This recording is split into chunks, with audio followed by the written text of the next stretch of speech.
back to the channel. Tonight we're doing a Game Master design and discussion. We're going to discuss the most recent Unearthed Arcana, the Aberrant Mind, and the Lurker in the Deep. Yes. Sorcerer and Warlock subclasses. Yep.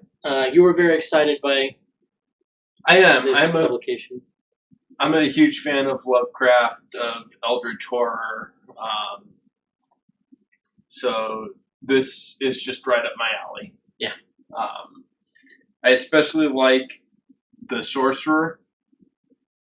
Okay. I like them both, but I think the Sorcerer twists some things in a way that I like. So I have mixed feelings about this whole thing.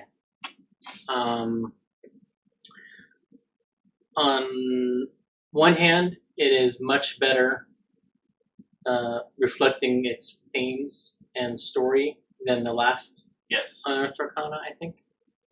And if you want to see that one, it's up on our YouTube channel. Yep. And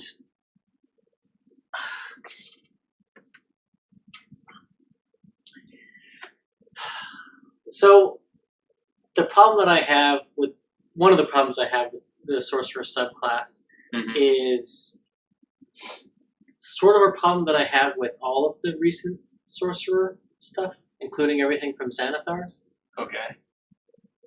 And that's because they have responded to the feedback about how Sorcerer, in comparison to the other full casters, is underwhelming in a lot of ways.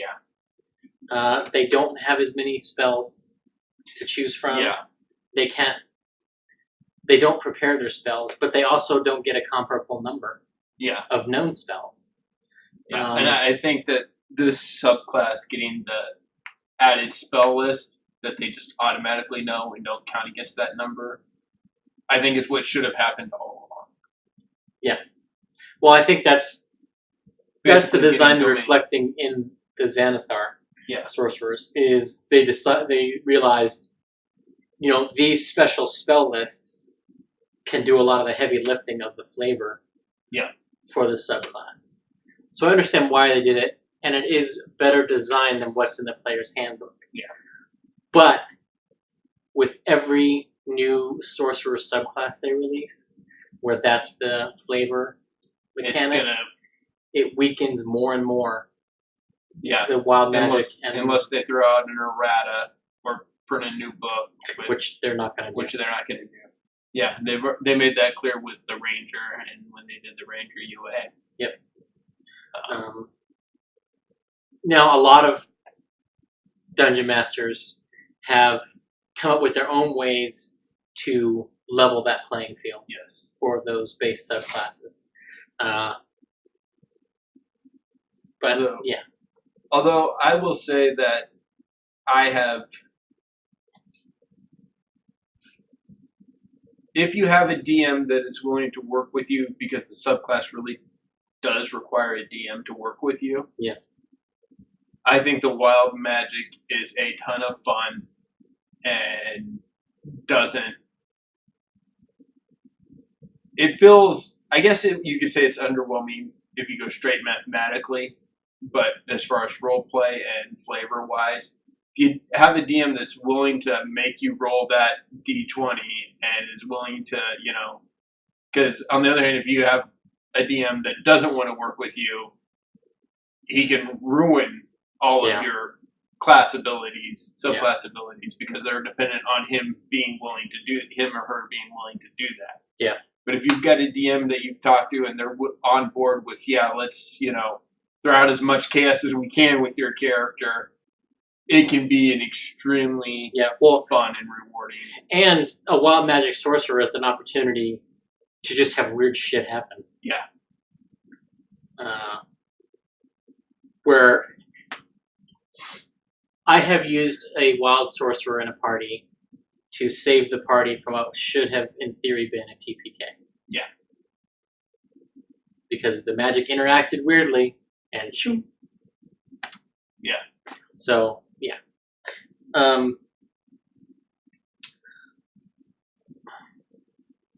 But yeah. So let's read real quick. I'm going to read the introduction to the Aberrant Mind. Okay. Since we're going there. So an alien influence has wrapped its tendrils around you, warping you in both body and mind. Perhaps a psychic splinter lodged in your psyche, or you suffered domination by an aboleth. Maybe you were somewhere tainted by the far realm, plane or blot that changed you forever, or perhaps mind flayers kidnapped you, subjecting you to the nightmarish process of ceramorphosis. The transformation failed and left you altered. So I read that, and I was reading about, and my mind, how can I twist this, make it, a little unique. I thought a great thing would be, because in Xanathars, they have those arcane origins, and one of those is you were created in a vat by an alchemist. Yeah. I thought, well, what if it wasn't quite that? Created in a vat by an aboleth? No. You were... So, say some wizard somewhere was trying to and do a spell, and the spell went wrong. And, contact the far realm, and a splinter, or you like Star Trek, what if a teleportation spell went wrong and split? Yeah. And now that second person, that Thomas Riker, is an Aberrant Mind sorcerer. Yeah. I enjoy the aboleth connection, because as we've discussed, I do like the aboleth. But yeah, I mean, like I said, I don't have any problems with the flavor of the class. I don't even necessarily have a problem with most of the class abilities of the sorcerer. Anyway, I have some concerns with the warlock. Agreed. But first level, they get telepathy, 30 feet. So it's more than telepathy, I guess. Yes, this is distinctly different. Yeah. So the telepathy that the Pact of the Old Ones gets is that you can telepathically speak to any creature you can see within 30 feet of you. You don't need to share a language with the creature for it to understand you, but the creature must be able to understand at least one language. Yeah. In Base of Thoughts, you can use your bonus action to magically create a telepathic link with one creature you can see within 30 feet of you. However, I think it can go past the 30 feet while you've got the link established, because the link only ends if you tell it 10 minutes, and it ends early if you're incapacitated to die or use another bonus action to create a link, to break the link, or create one with a different creature. Right. That's my reading of it as well. So it says you can telepathically speak to the target through the link, and if it understands at least one language, it can speak back to you. Yeah. So it does not require understanding the language for it to understand you. Right. So you can talk to a squirrel telepathically. It's not going to respond to you, but you can be a voice inside a squirrel's head, or a dog. Yeah, it's a way to do a partial familiar. Yes. This character has a lot in animal handling, maybe you make an animal handling an advantage. Well, and my thought was, with the actor feat, oh, there's a guard dog? Oh, well, now I know this guy that works with the guard dogs. Let me put my voice, act in that guy's voice in the dog's head, so he thinks he hears the owner, the handler, saying to heal. Yeah. Make an animal handling check or a deception check and move through that way. Yeah. But yeah, so you can go further than the 30 feet. You can only go with one person, period. Right. Which is the downside. But you can also talk to more things. Yeah, but it's also a great way for you to, I'm going to telepathically link with the party rogue. Yeah, they're going to go scout ahead. And now we can speak back and forth. There's no sound. And he can alert us to come forward without alerting everyone. It can be an arcane trickster, with or without the message cantrip. Yep. Invisible. Go ahead. now you can still communicate with everyone back there. Yep. Yeah, it's a big ability.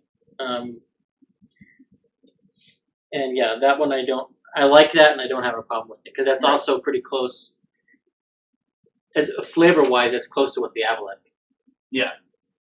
Yeah, and I like that it's called invasive because it makes it sound like, yeah, you don't get a choice. I'm making this link with you. You're linked to me. Yeah, and there's no saving throw. There's no saving throw. Yeah. Yep. And then the spell list. Yep. First level, Arms of Hadar and Dissonant Whispers. Third, Calm Emotions and Detect Thoughts. Hunger of Hadar and Sending at 5th. Compulsion and Everett's Back Tentacles at 7th. And Modify Memory and Rary's Telepathic Bond at 9th. Yep. And I really like that Modify Memory and Calm Emotions are a part of this list. Yeah. I think they're all fit the theme, but I think those are my two favorites for the theme. Yeah, it's fair. You got the Warped Being. Yes. And this right here is the biggest ding against the subclass in comparing it to the player's handbook. And I think they really had a chance to do something neat here, even if they kept the theme of it. Well, I don't necessarily think it goes against the theme, but again, it goes back to, because basically, one of the things that none of the other Sorcerer subclasses have done is messed with your AC calculation. Right. Which was a big deal for the Draconic Sorcerer. Yes. This does that. Yeah. But what I would have liked to see, and we've seen them do it, like with the Loxodon getting 12 plus their con. I would have liked to see them do this with attaching the AC to a different stat. So I've been toying with the idea of an unarmed defense of 10 plus Dex plus Charisma. Mm-hmm. This would have been the perfect time for that. Yeah, exactly. Something like that. Or even, 12 plus your intelligence modifier because they're kind of psionic. Yeah. Or what anything like that. Well, the reason I say Charisma is because that's their casting Right, stat. no, and I think Charisma would be a great one. I think the 10 plus Dex plus, I was trying to think, because I wouldn't want it to be just 13 plus Charisma, because then you're completely outstripping the Draconic Sorcerer. Right. But if you do 10 plus Dex plus Charisma,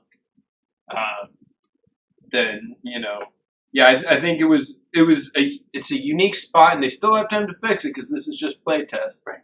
To try something new with the AC and do a different calculation rather than just perma-mage armor. Right. So. The Psionic Sorcery.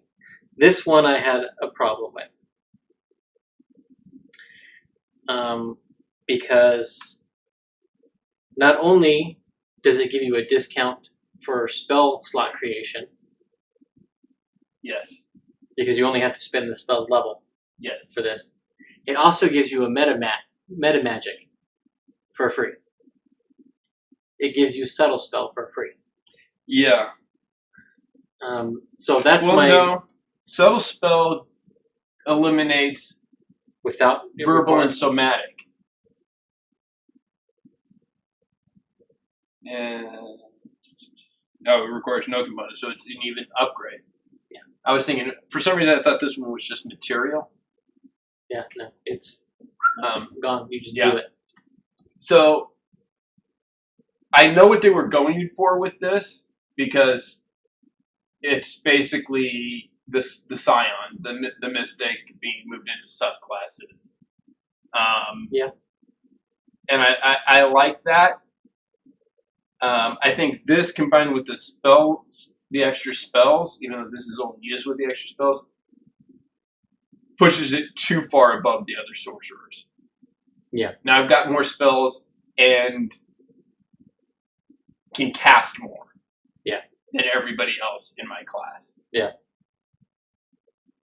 I like it. I think it's okay, but I think it's pushing them too far in this playtest with where the others are that have come out. Yeah. I don't know. No, I think if they did it to where as the, that they could cast the spell as the action, like instead of using an action or bonus action to change over to the spell slot, they could just do it while casting the spell. And they gain the use of subtle spell if they pay for the extra side points. I'd be okay with that.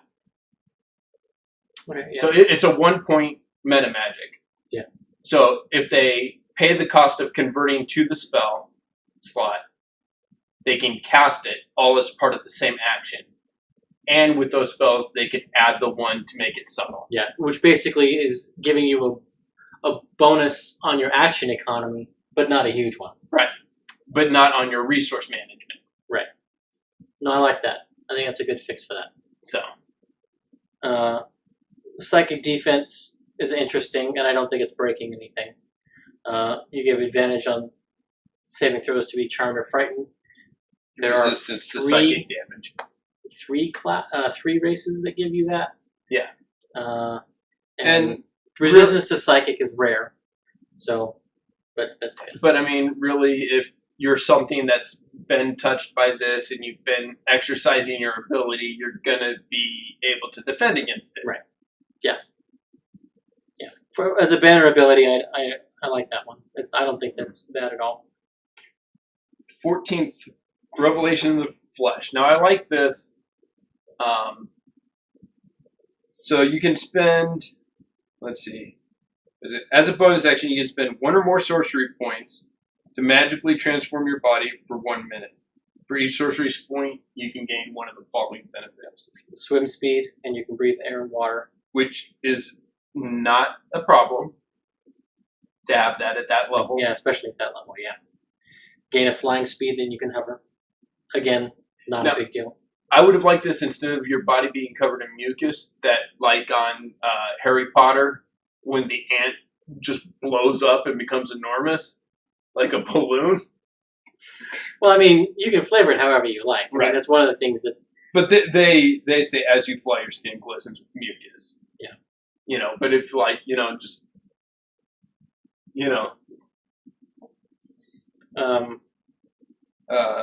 you can squeeze through 1 inch. You basically become slime. Yes.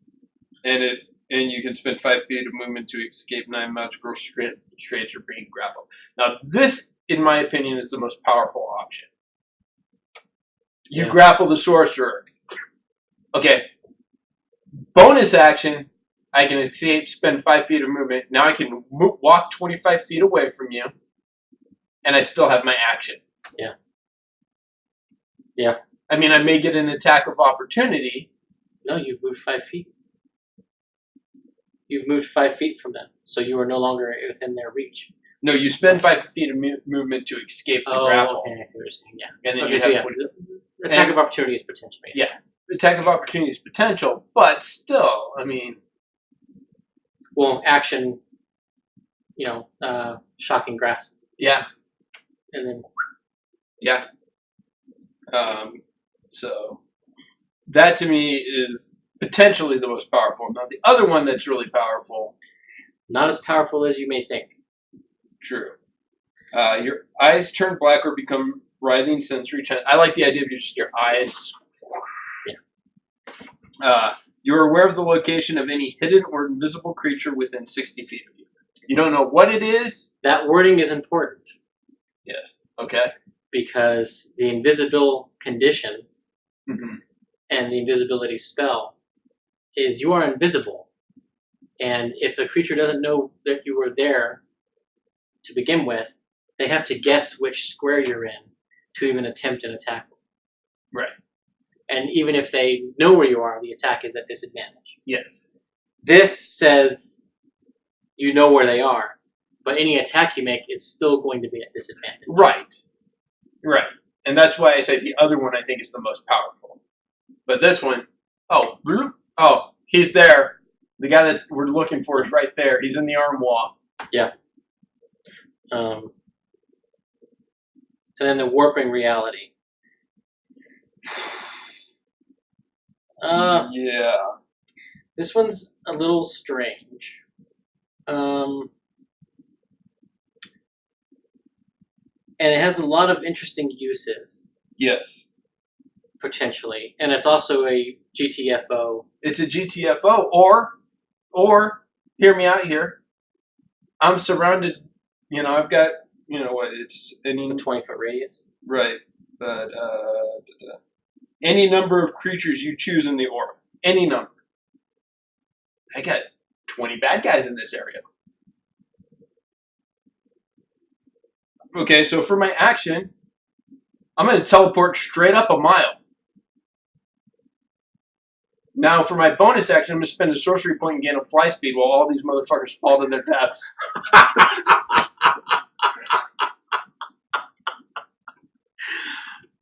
Yes, I did not think about that.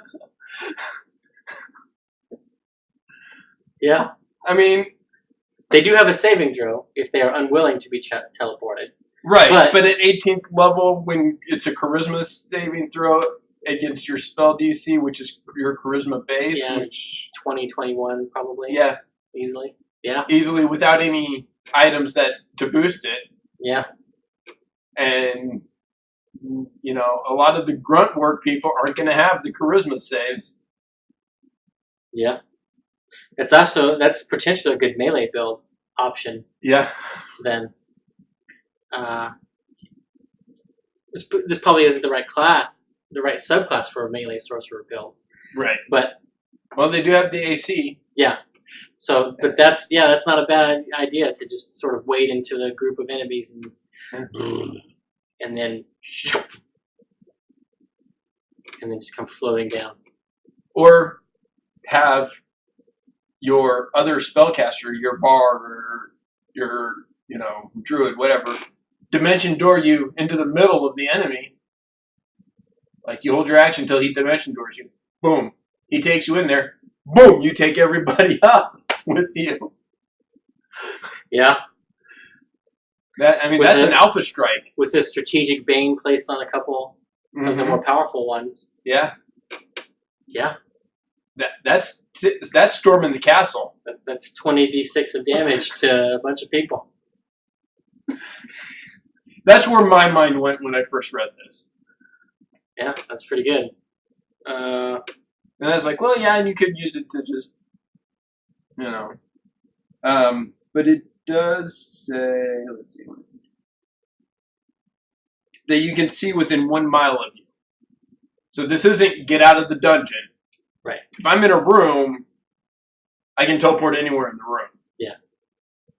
But in an open field, yeah. In an open field with an open sky, yeah, I can go a mile up. Yeah. Yeah. Or, if you got a bunch of people in heavy armor, okay, I'm going to teleport us all a mile under the water, and, okay, now I've got a swim speed and can breathe water. Yeah. Sorry, all you fuckers in plate. Yeah. It goes both ways, is all I'm saying. It's true. The Otherworldly Patron. Yes. An interesting alternate take on it. No Snoopy at 18th. Most things would not have a fly speed, especially grunts and stuff. Especially if you're talking underground. I mean, it's possible, but not likely. The Lurker in the Deep. Alternate take on the Great Old One. Yes. Basically. This is a much more patron-involved take on it. Yes. This is the Kraken, potentially an alternate for Ford. Yes. Yes, this is definitely an alternate for Ford. Or this could be Ukatoa's next friend that comes after him. Yeah, I could see that.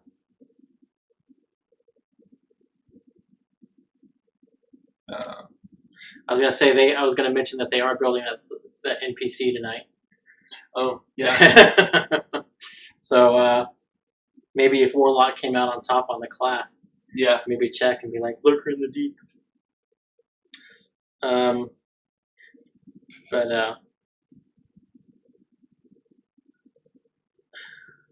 So yeah, this is very much an Innsmouth Warlock. Yes, for sure. The spells again are evocative, and this is in line with all the other Warlock patrons because all of them get a specialized spell list to choose from. However, first strike against this subclass design for me is the first thing. Grasp of the Deep. Yeah.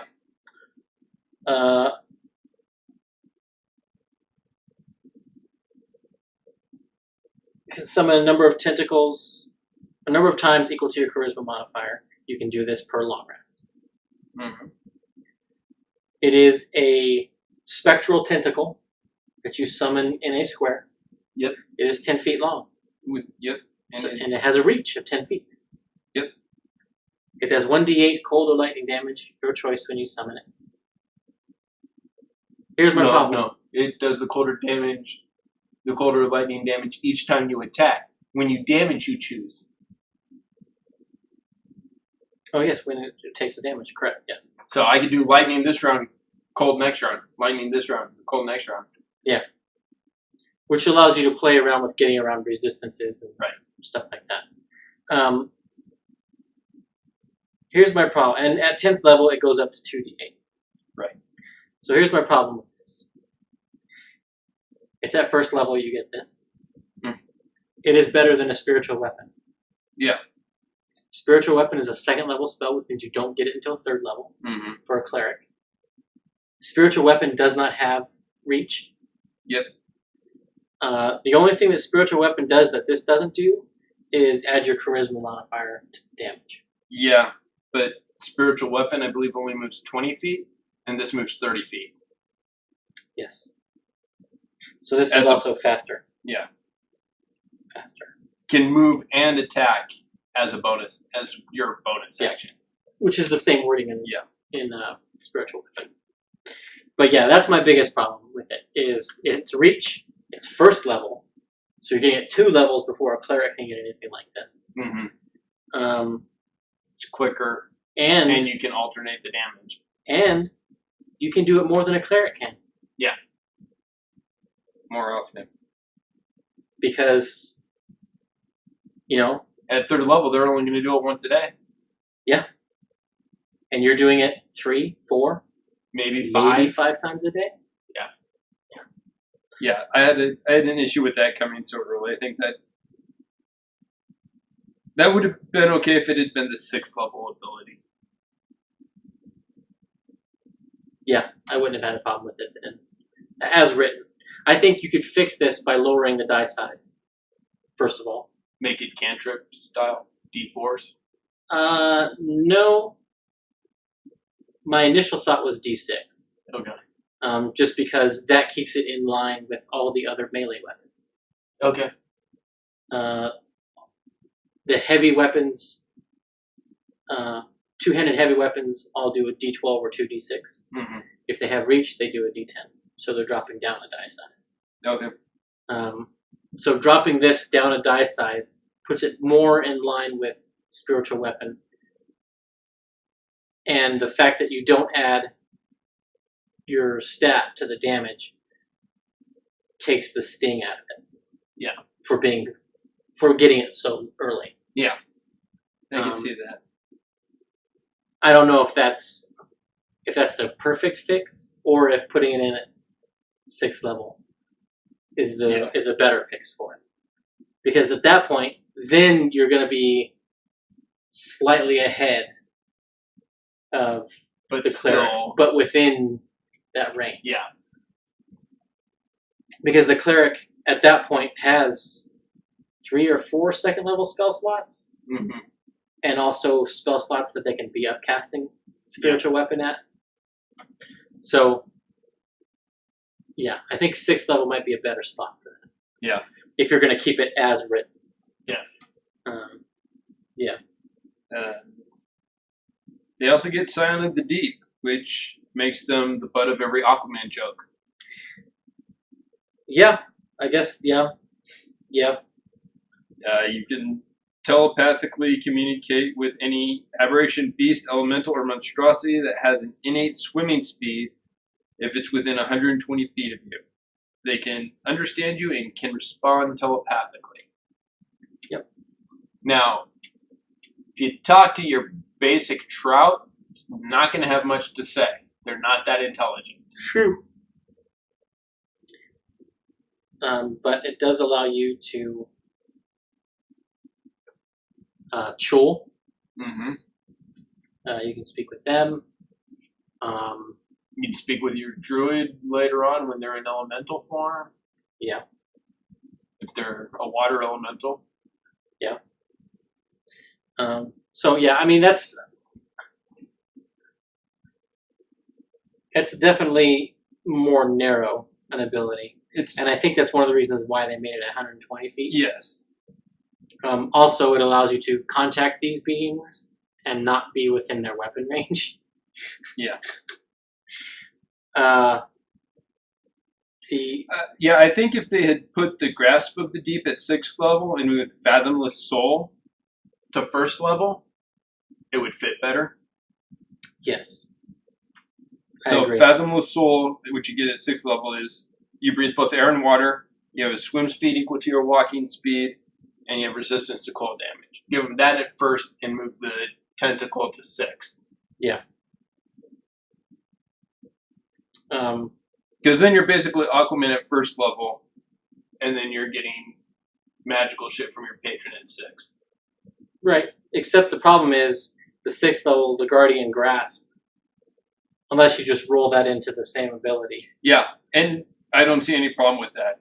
You know, you're giving up the damage on extra turns of your quote-unquote spiritual weapon. Yeah. To have the damage. Yeah. To you or an ally. And that's basically what a Cavalier can do already. Yeah. And they can do that at 3rd level. Yeah. So if you wrap all of that into one ability and give it to them at 6th, I think that'd be fine. Yeah, that's fair. The Devouring Maw. This one, I was trying to decide if they were trying to do like a half-assed Hunger of Hadar. Yeah. Without the darkness and blindness. It seems very much like Hunger of Hadar with some of it stripped out. I meant to check on the damage of Hunger of Hadar, but I'm pretty sure it's 2d6 cold and 2d6 acid. Start and end of turn. See, the way I would have liked this to have been worded, because you've already got the tentacles of your patron out there, right? Is if you, like, I don't know, maybe instead of damaging, allow the grasp to grab them, so it just restrains them. And then you can bring the mouth up and when you have someone restrained and attack them. That would certainly make it feel less like a Hunger of Hadar ripoff. I think it would make it more thematic too, though. Like, so basically, your patron is coming out on your behalf, grabbing them and devouring them. Yeah.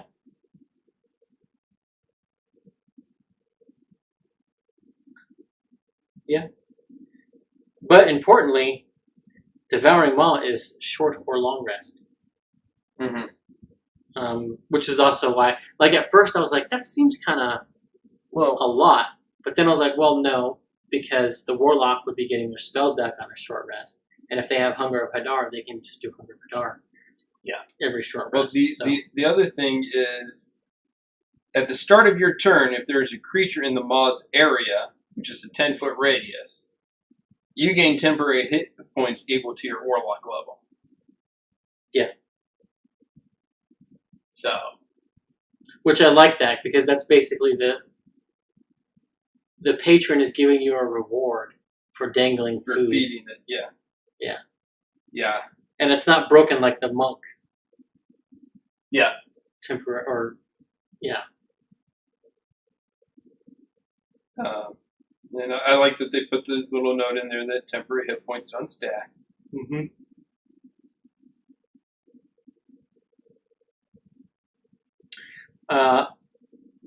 We have another, at 14th level, Unleash the Depths.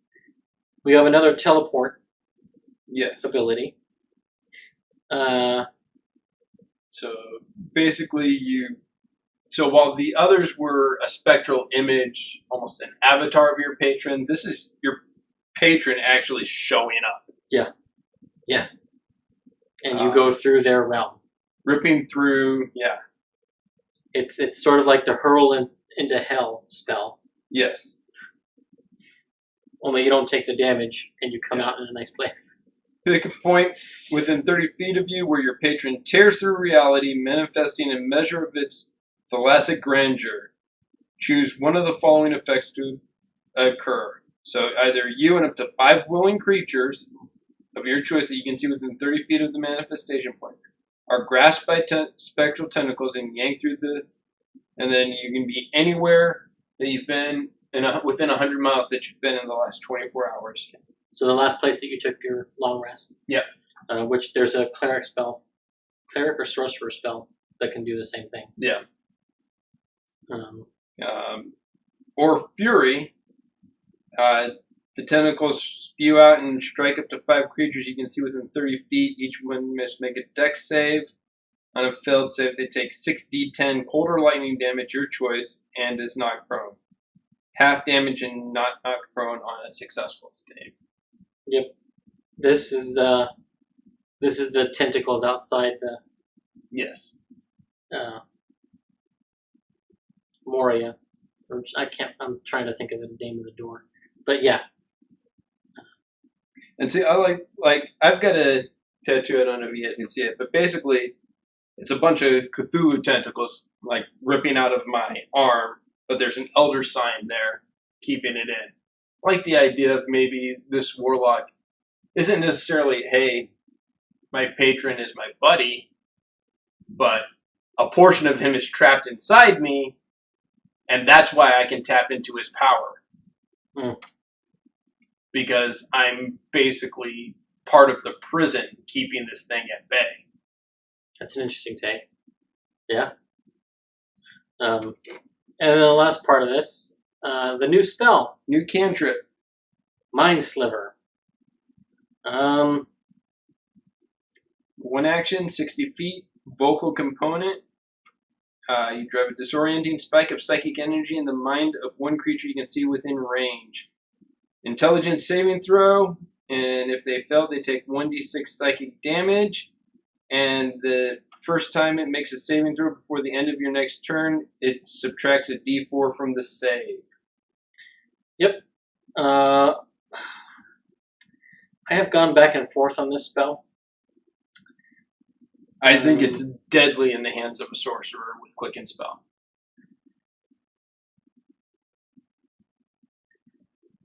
Yes. You cast this as your action. Yeah. Do the d6 damage, give them the negative on the save, and then you quicken a firebolt or a lightning bolt or whatever you want to do, or modify memory. Oh, yeah. And just fuck their world up because they've got the minus d4. And if they're already Bane, they're going to minus 2d4. Yeah. Or even if, okay, so you're going to have to fall for a round, but going back to the 18th level ability, quicken this, Mind Sliver them, and then as an action, teleport them up so that you can take them if you don't have access to Bane on someone. Yeah. I need this guy to go. Quicken Mind Sliver. Okay, now let's teleport up. Okay, I'm going to fall one round. I'm going to fall whatever feet. I'm still not on the ground because I'm a mile up. Now I can use my bonus action to cast Fly. Yeah. I mean, if you wanted to get back to the ground quickly, you could just hold your action for 9 turns. Yeah. And when you're 500 feet above the ground, cast your... Use that bonus action. To fly, yeah. Yeah. Yeah. See, I was thinking about... I played a one-shot yesterday over Discord, and I was considering taking that spell. In my case, I would have used it as part of an interrogation tactic. Yeah. Cast Detect Thoughts, then cast this, and then go deep. Yeah. So they have a minus D4 on that saving throw. Yeah, exactly. Yeah. And same thing with like modify memory. Oh, at the end of the interrogation, just hit them again. Now let's modify their memory while they have that negative. Hey, you don't remember I interrogated you. Goodbye. Yeah. Yeah. So yeah, or it could be really powerful in the hands of an enchantment wizard. Yeah, because they have the extended range on it. Well, and their class ability. Yeah, they have the extended with their class ability, and it's broken when they take damage. But I think in theory, I'd have to reread the text. But in theory, you could hit him with this cantrip and then use the enchanter ability on Whammium. Yeah. That giving wizards and sorcerers that access to that partial Bane, basically. Yeah, it's a third of Bane because Bane is 3 saving throws, attack, and ability checks. Yeah, but it's up to 3 people also. Right. But just hitting that one person who you need to fail, and then hitting them with the thing that, that's where my mind went with it. Yeah. Yeah, like I say, this one I think is better than the last one. Yes. I had my issues with it. But I think we both have proposed fixes. Yeah. For those issues. Definitely. And, I agree with you on your issues, in fact, I had pretty much the same ones. Yeah. Although I was hyped. I wanted it to, I knew I was going into it with rose-colored glasses, so to speak, because this is just my jam, you know. But, and I will admit, when I was making my mental notes for tonight's show, I may have gone a little harsher than maybe necessary because I knew how much you were going to like it. Yeah, but so again, even though I liked it, I did have the same problems you did. Yeah. And I did, think about how to fix those. I did have the same concerns. Yeah. Because I don't want it to be unbalanced or overpowered. If anything, I prefer things that are slightly underpowered. I mean, my favorite background is the Recovered Cultist, which gets half of this stuff that everybody else gets. Yeah. Because I like the roleplay flavor. If it's flavored well, I don't mind it being a little bit weaker.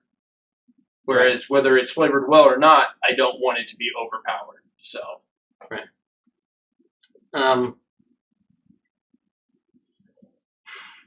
But yeah, I really want to make a spell come alive, or something like the twist on the patron, where I was part of a ritual that imprisoned that. As a result of that, I have a portion of his power. Yeah. Which could make for a really great behind the scenes dynamic roleplay wise, as the DM, as the patron, is plotting his escape and sending cultists after these people who are the keys to freeing him. Yeah. Yeah. Or even, I think that concept of the being part of the prison with the recovered cultists. I was part of the group, but I did a ritual to stop them because I realized how bad it was. And now they're freaking after me. Yeah. And maybe they have some vain hope that, like, the reason they keep going down this Warlock path is because they hope that if they use the patron's power, maybe he won't be able to give it to somebody else. Yeah. Yeah. So they're using the patron's power to take out his other... To siphon it away from the other followers. Right. If I'm using it, they can't use as much. Yeah. You know, and that's a great, and that falls right in line with how I think Warlock should be, which is average to high intelligence and low wisdom. Because if you're making a pact, you're probably not the best decision maker.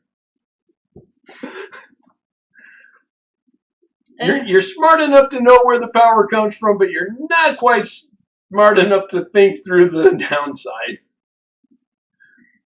As my boss likes to say, you know enough to be dangerous. Yes.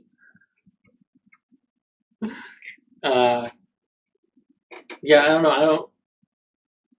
We have a few minutes before the Critical Role stream starts. Yes. Any other thoughts? How long before we see the source book? We got 2 almost back-to-back UAs with subclasses. Are we getting another Xanathar-esque source book and how soon? Late 2020? Mid 2021? Yeah, probably. I think we'll see more subclasses come out here over the, maybe 1 or 2 more this year. Take a break over the holidays. So a couple weeks ago, we were talking about how long 5th edition has been out versus the previous editions. 4th edition was 6 years. Yeah, and we were in the 5th year of 5th edition. Wow. Okay, I did not realize that. Yeah, 2014 is when 5th edition came out. You think of 4th edition, and it was scrapped what felt so quickly by the developers. It did not resonate with a lot of people. A lot of people loved it.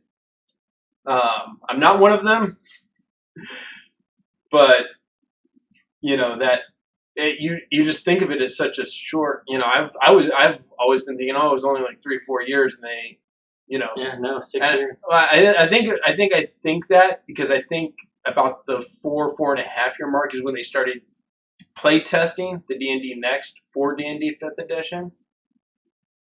Yeah, well, because they did that for about 1.5 years. Yeah, and they also did the Essentials, which fundamentally changed character creation and mechanics, and so which was almost 4.5. But then I think they're like, no. Yeah, but then they were doing the play test for 5th edition, like for a good 1.5 years before they released it. Yeah.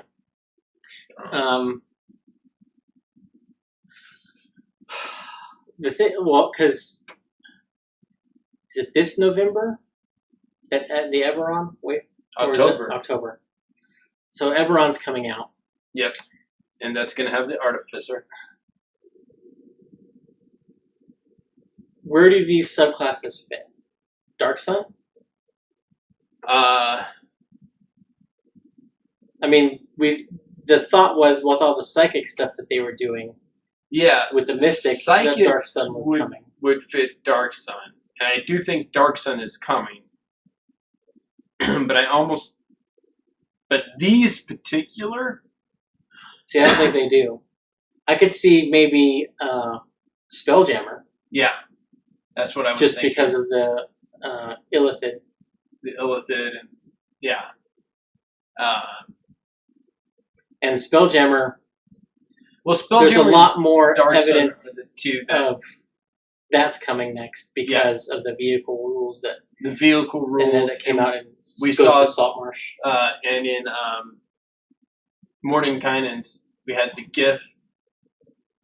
Well, yeah, and even more than that. Well, not GIF Yankee, but the GIF, the hippo people. But the Waterdeep one, Dragon Heist, yes, has a Spelljammer in the book. Yeah. Yeah, so I think it's I would put money on Spelljammer and then follow it up like a year. Yeah, they've been coming about once a year. Dark Sun. Um, Those are the two big ones that most people want. Right. Like, not a lot of people are clamoring for the Al-Kazim, the Middle Eastern one, Arabian Nights one. Not many people are clamoring for Hollow Earth. I'm one of the few people clamoring for Dragonlance. Yeah. And I could see if everything goes according, if it's one a year, Dragonlance, in theory, would be the 10-year anniversary of the release of 5th edition. I could see that.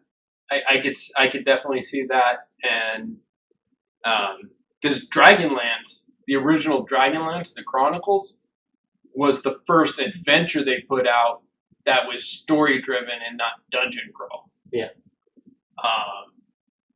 And I've had my hopes for Dragonlance because during the D&D Next playtest, they released Kender in the playtest. Yeah. There were rules for playing Kender. Well, and Joe Manganiello has been beating the Dragonlance drum. Yes, for a while. For a movie. So I could see that being the 10-year anniversary. But I think I think whenever it comes, we're going to get Spelljammer and Dark Sun before. And I'm 100% okay with that. I'm 100% on board with that. I love both of those settings. Well, I mean, from a mechanics standpoint, from a sourcebook standpoint, Dragonlance arguably has the least. Yeah, to add. Yes. As it were. You'd have Kender. You'd have Kender, Erda, the Dragon. Draconian. The Draconians. And then you would have Knights of Solamnia, which would be fighter subclasses. Fighter or Paladin. Yeah, well, I could see all the orders. Yeah, the orders of High Sorcery, Wizard subclasses, Red Robe, White Robe, Black Robe, and then the Hunters. That's a potential huge mechanics change. Yeah, that is a that is more of a class source book than a new. Yeah. That is more along the lines of Xanathar with a couple of races than it is anything else. Yeah, I can see that. And also the particular way to handle clerics. Mm-hmm. There will probably be like 3 sections on that. Yeah. Before the Cataclysm, after Cataclysm, and then after the Greywind. Yeah. Dragon Rider subclass. Ranger? Mm-hmm. Probably. If that's the case, that will take. I imagine that will be the pinnacle. Yeah, it probably won't be a subclass though. To be honest, it'll probably be an NPC. In the monster, the bestiary section. Yeah.